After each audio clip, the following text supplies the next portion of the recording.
Life में अच्छी चीज़ों की ना एक खास बात होती है कि फर्स्ट डे वो बहुत मुश्किल लगती है, सेकंड डे वो और भी ज़्यादा मुश्किल लगती है, पर थर्ड डे वो बहुत ज़्यादा आसान हो जाती है। ट्रैक करेंगे खुद को कि एक्चुअली टाइम मैनेजमेंट करने में हम इंटरेस्टेड भी हैं या बस वीडियोस देख रहे हैं।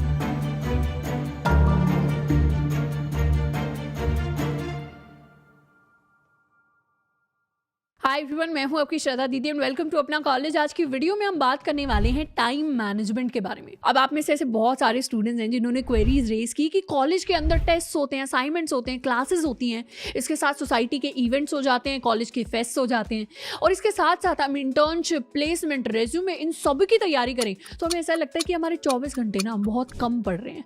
पर इस वीडियो के अंदर हम बात करने वाले हैं कि कैसे अपने कामों को स्ट्रक्चर करना है ताकि उन्हीं 24 घंटों में हम ये सारी की सारी चीज़ें अचीव कर पाएं। अब टाइम मैनेजमेंट को समझने के लिए ना दिवाली का एग्जाम्पल लेते हैं। दिवाली से 2-3 दिन पहले पूरी फैमिली ना इकट्ठी होती है और सही चीज़ों को ना सही जगह पे रख देती है, जिससे हमें दिवाली के बाद लगता है कि घर के अंदर बहुत सारी खाली स्पेस आ गई। कुछ वैसा ही टाइम मैनेजमेंट के साथ होता है।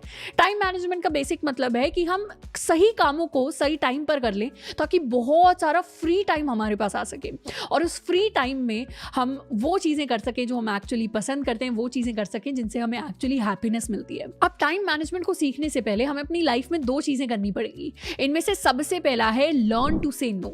जो चीज़ें हमारी प्रायोरिटी लिस्ट में ऊपर नहीं आती, अर्जेंट नहीं है, इंपॉर्टेंट नहीं है, उन्हें हमें ना कहना पड़ेगा और अपने दिमाग में एक चीज़ बिठानी पड़ेगी कि जब भी हम किसी चीज़ को हाँ कहते हैं लाइफ में तो हम अल्टीमेटली दूसरी चीज़ों को मना कर रहे होते हैं। और दूसरी चीज़ जो हमें सीखनी पड़ेगी वो ये कि हम सबकी लाइफ में एक दिन के अंदर वही 24 आवर्स होते हैं, वही 1440 मिनट्स होते हैं, वही 86,400 सेकेंड्स होते हैं। पर हम में से कई लोगों की लाइफ बहुत अच्छी होती है क्योंकि हम उनको इफेक्टिवली मैनेज करते हैं, पर कुछ लोगों की लाइफ उतनी अच्छी नहीं होती। इसीलिए टाइम मैनेजमेंट वर्क करता है तो इसको सीखना और इम्प्लीमेंट करना बहुत इंपॉर्टेंट है। अब इस वीडियो के अंदर हम टाइम मैनेजमेंट के 3 स्टेप्स के बारे में बात करेंगे, जिनमें से सबसे पहला है कि सुबह उठते ही अपने सारे कामों की एक लिस्ट बना लें। फिर चाहे वो काम प्रायोरिटी में बहुत ज़्यादा हो, बहुत ज़्यादा इंपॉर्टेंट, बहुत ज़्यादा बड़े काम हो या बहुत ज़्यादा छोटे पिद्दी से काम हो, सबको एक लिस्ट के अंदर हमें लिख लेना है। इसका दूसरा स्टेप होगा स्टीव कोवी की फेमस अर्जेंट इंपॉर्टेंट मैट्रिक्स को फॉलो करना। अब जिनको नहीं पता, स्टीव कोवी एक फेमस राइटर हैं जिन्होंने 7 हैबिट्स ऑफ इफेक्टिव पीपल नाम की एक बहुत फेमस, बहुत पॉपुलर किताब लिखी है और इन्होंने टाइम मैनेजमेंट की एक मैट्रिक्स को इंट्रोड्यूस किया है जिसमें हमें क्या करना है, अपने पेज के 4 हिस्से करने हैं। इनमें से सबसे पहले हिस्से में हम वो काम लिखने वाले हैं जो इंपॉर्टेंट है पर अर्जेंट नहीं है, यानी इनको मुझे करना तो है लाइफ में पर अभी नहीं किया तो इतनी कोई परेशानी वाली बात नहीं हो जाएगी।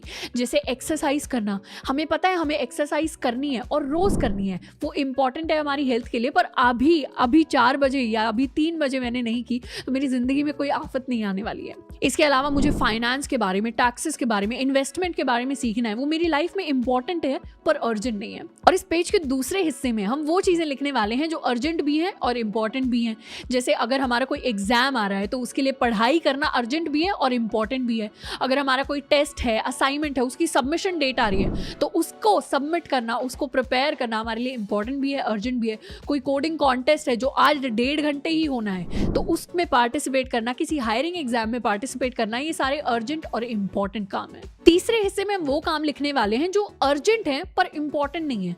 जैसे घर में दूध खत्म हो गया, ब्रेड खत्म हो गया तो मम्मी कहती थी जाओ बेटा बाजार से लेकर आओ, तो ये हमारे लिए एक अर्जेंट काम है जो अभी कभी होना जरूरी है पर इतना इंपॉर्टेंट नहीं है। इसके अलावा हमारे कॉलेज के कुछ फेस्ट होते हैं, कॉलेज की सोसाइटीज होती हैं जिनमें हम इवेंट्स ऑर्गेनाइज करा रहे होते हैं, तो वो काम अर्जेंट होते हैं पर इतने इंपॉर्टेंट नहीं होते। या फिर हमारे लिए हमारे ईमेल्स रोज चेक करना अर्जेंट है पर इतना इंपॉर्टेंट नहीं है।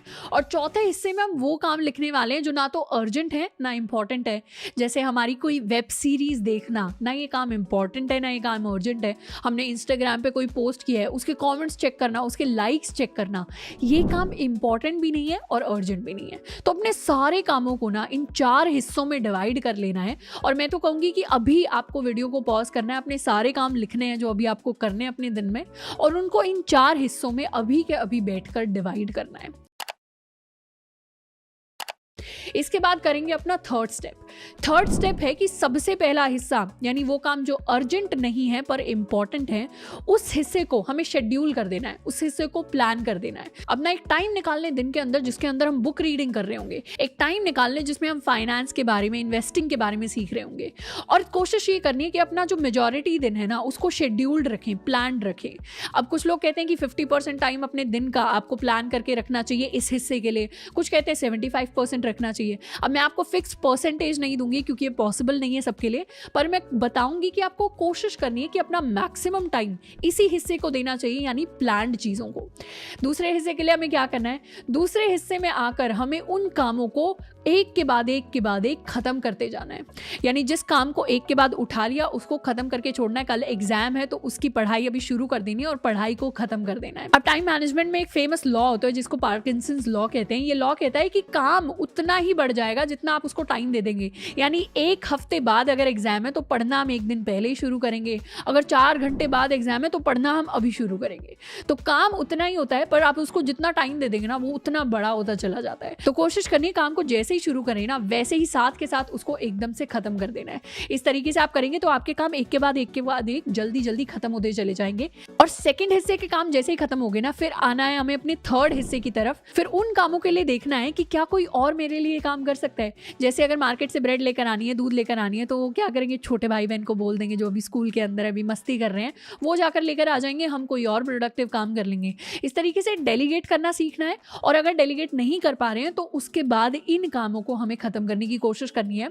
और फिर आना है अपने फोर्थ क्वाड्रेंट की तरफ, यानी जब फ्री टाइम आएगा तो अपनी लेजर वाली एक्टिविटीज करनी है और इनको हमें मिनिमाइज करना है to at least 5% 10% of our time. अब टाइम मैनेजमेंट के ये जो 3 स्टेप्स है ना, ये बहुत फेमस है, बहुत सारे लोगों को पता है, पर फिर भी टाइम मैनेजमेंट पॉसिबल नहीं हो पाता क्योंकि हमारे पास कंसिस्टेंसी नहीं आ पाती। मतलब हम एक दिन कर लेते हैं, 2 दिन कर लेते हैं, पर तीसरे दिन हम नहीं कर पाते। तो इसके लिए क्या करना है, एक 7 डे प्लान बनाना है। इस वीडियो के नीचे आप अपने सातों के सातों दिन लिखने वाले हैं कि कब आपने ये तीनों स्टेप्स फॉलो किए या नहीं किए, और इस तरीके से एक कंसिस्टेंसी हमें बिल्डअप करनी है। लाइफ में अच्छी चीज़ों की ना एक खास बात होती है कि फर्स्ट डे वो बहुत मुश्किल लगती है, सेकंड डे वो और भी ज़्यादा मुश्किल लगती हैं, पर थर्ड डे वो बहुत ज़्यादा आसान हो जाती हैं। तो हमें क्या करना है, उस थर्ड डे का टारगेट हमेशा माइंड में रखना है और डिफिकल्ट चीज़ों को करते रहना है। तो 7 दिन का हम टारगेट लेंगे, सातों के सातों दिन हम अपनी अपडेट्स पोस्ट करेंगे और ट्रैक करेंगे खुद को कि एक्चुअली टाइम मैनेजमेंट करने में हम इंटरेस्टेड भी हैं या बस वीडियोस देख रहे हैं। और सिर्फ वीडियोस नहीं देखने, उसको एक्चुअली अपनी लाइफ में इंप्लीमेंट करना है विद द 7 डे प्लान। अब इसके साथ एडिशनल टिप ये है कि जब आप 2-3 चीज़ें साइमल्टेनियसली मैनेज कर रहे हैं ना, तो अपने दिन को कुछ हिस्सों में डिवाइड कर दें। जैसे मैंने अपने दिन को 2 हिस्सों में डिवाइड कर रखा है। सुबह 9 से दोपहर के 2 बजे का टाइम जाता है यूट्यूब के ऊपर, यूट्यूब के लिए वीडियोस बनाने में, या फिर जावा की, HTML की, C++ की क्लासेस लेने में। एंड दूसरा हिस्सा यानी दोपहर के 2 बजे से रात के 9 बजे तक का जो टाइम है वो जाता है बाकी कामों में, जैसे टेक हो गए, ऑपरेशंस हो गए, नए लोगों को हायर करना है, नए लोगों को टीम में लेकर आना है, उन्हें चीज़ें सिखानी है। तो इस तरीके से अगर आप 2-3 चीज़ें मैनेज कर रहे हैं, जैसे क्लासेस की पढ़ाई मैनेज कर रहे हैं, एग्जाम्स मैनेज कर रहे हैं, कोडिंग मैनेज कर रहे हैं, या फिर UPSC वगैरह की तैयारी कर रहे हैं, तो आप अपने दिन को 2-3 हिस्सों में डिवाइड कर सकते हैं और इस हिसाब से 4-4, 5-5 घंटे आप इनमें से किसी एक एक्टिविटी को साथ के साथ दे सकते हैं। तो आई होप कि इस वीडियो से टाइम मैनेजमेंट के बारे में हम काफ़ी कुछ लेकर जा रहे होंगे और सबसे इंपॉर्टेंट जो चीज़ लेकर जाएंगे वो ये है कि कंसिस्टेंसी इज़ मोस्ट इंपॉर्टेंट। हमने सीख लिया टाइम मैनेजमेंट क्या है, पर उसको फॉलो करना सबसे डिफिकल्ट पार्ट है और ये डिफिकल्ट पार्ट हमें अकेले ही करना पड़ता है क्योंकि कोई और आकर आपके लिए इसको फॉलो नहीं करेगा। तो अपने अपडेट्स के थ्रू खुद को चैलेंज करना है ये डिफिकल्ट चीज़ करने के लिए। आज के लिए इतना ही, मिलते हैं नेक्स्ट वीडियो में। Till then keep learning and be consistent.